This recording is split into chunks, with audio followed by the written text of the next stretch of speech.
নমস্কার, কেমন আছেন সবাই? হোম স্টাইলে সকলকে আবারও স্বাগত।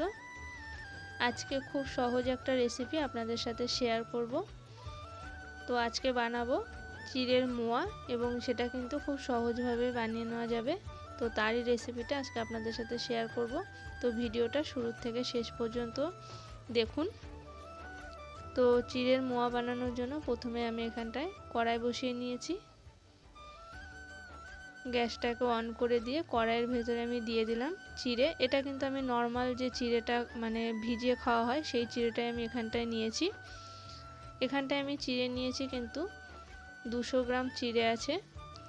চিড়ে আর গুড়ের মাপটা কিন্তু এইরকমভাবেই নিতে হবে, না হলে কিন্তু ভালো হবে না। আমি যখন প্রথম মানে এই চিড়ের মোয়া বানিয়েছিলাম তখন আমি অতটা বুঝতাম না। তো ফার্স্টে যখন বানিয়েছিলাম তখন আমার গুড়টা অনেক বেশি হয়ে গেছিলো, যার কারণে মোয়াগুলো খুব একটা ভালো হয়েছিল না। তো চিড়েটাকে প্রথমে কিন্তু গ্যাসের ফ্লেমটাকে মিডিয়ামে রেখে এরকম করে নাড়াচাড়া করে ভেজে নিতে হবে আর অনবরত নাড়তে হবে। একটু পরেই দেখবেন চিড়েগুলো এরকম মুচমুচে হয়ে কিন্তু ভেঙে যাচ্ছে। যখন হাতে নিয়ে এরকমভাবে একদম ভেঙে যাচ্ছে তখনই বুঝতে পারবেন যে চিড়েটা ভাজা কমপ্লিট হয়ে গেছে।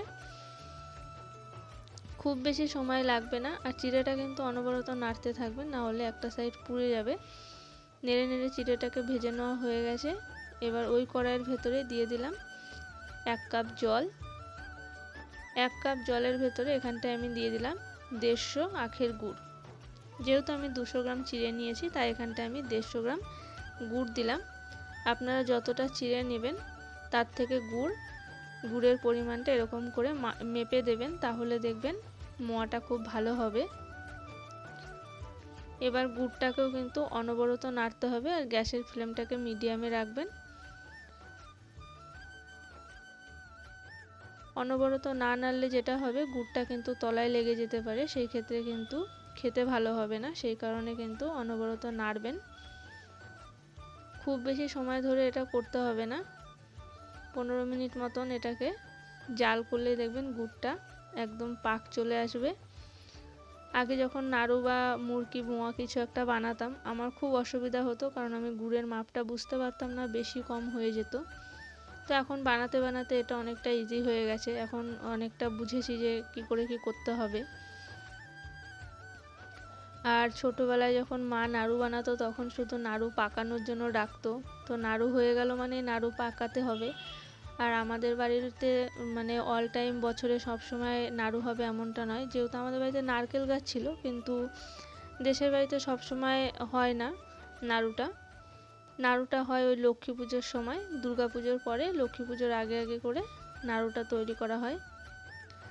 আর যেহেতু আমাদের গাছের নারকেল, তো সারা বছরই বাড়িতে নারকেলটা থাকতো।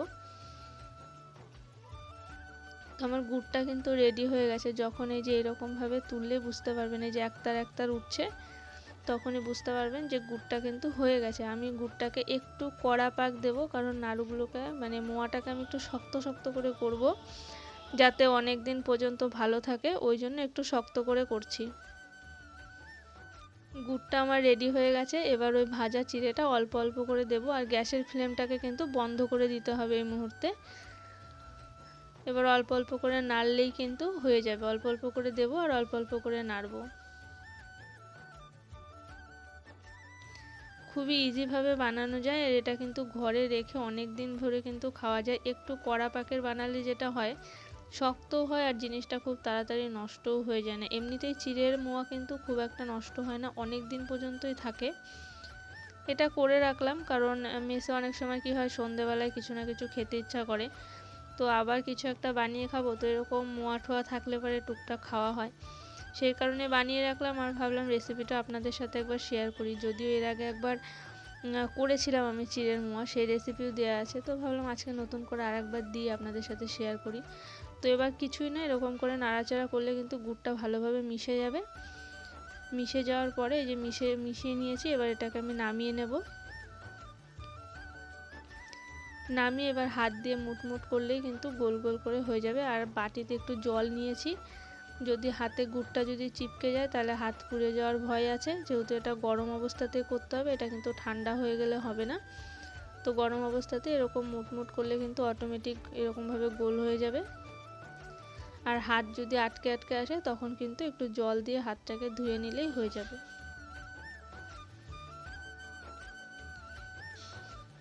তো খুবই ইজি, যারা কিন্তু মোয়াটা তৈরি করতে পারেন না তারা কিন্তু শুধুমাত্র গুড়ের আর চিড়ার মাপটা একদম ঠিকঠাক নিলেই কিন্তু খুব সহজেই হয়ে যাবে, আর খুব অল্প টাইমে কিন্তু হয়ে যায়। ঘরে এভাবে বানিয়ে অনেক দিন পরিমাণে রেখেও দিতে পারেন, এগুলো কিন্তু নষ্ট হবে না সহজে। তো আমি সবগুলোকে একইভাবে বানিয়ে নিচ্ছি। তো এই শীতের দিনে হঠাৎ করে মোয়া বানানোর একটাই কারণ, কদিন আগে আমার রুমমেট বাড়ি গেছিলো, তো কাকিমা মানে ওর মা আর কি ওকে মোয়া করে দিয়েছিল, মুড়ির মোয়া। সেটা খাওয়ার পরে দুজনের যে কী একটা হয়েছে, শুধু মোয়া খেতে ইচ্ছা করছে। ও তো কদিন আগে মুড়ির মোয়া বানিয়ে নিয়েছে, আর আমি ভাবলাম মুড়ির মোয়া বানাবো না, ওর বানানো দেখে আমারও ইচ্ছে করলো, তো আমি ভাবলাম একটু চিড়ের মোয়াই বানিয়ে নিই। তো যাই হোক, আমার মোয়াগুলো কিন্তু সব রেডি হয়ে গেছে, মোয়াই বলুন নাড়ুই বলুন যাই হোক, সেটা কিন্তু রেডি হয়ে গেছে। শক্তও হয়েছে ভীষণ। যারা একটু নরম তাকের করতে চান তারা আর একটু কম করে গুড়টাকে জাল দিলেই হয়ে যাবে।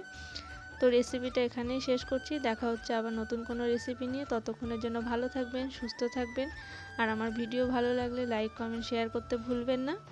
আর ভিডিওটা দেখার জন্য সকলকে অসংখ্য অসংখ্য ধন্যবাদ। আর ইউটিউব থেকে দেখে থাকলে আমার চ্যানেলটিকে সাবস্ক্রাইব করে নেবেন, ফেসবুক পেজ থেকে দেখলে পেজটাকে ফলো করে নেবেন।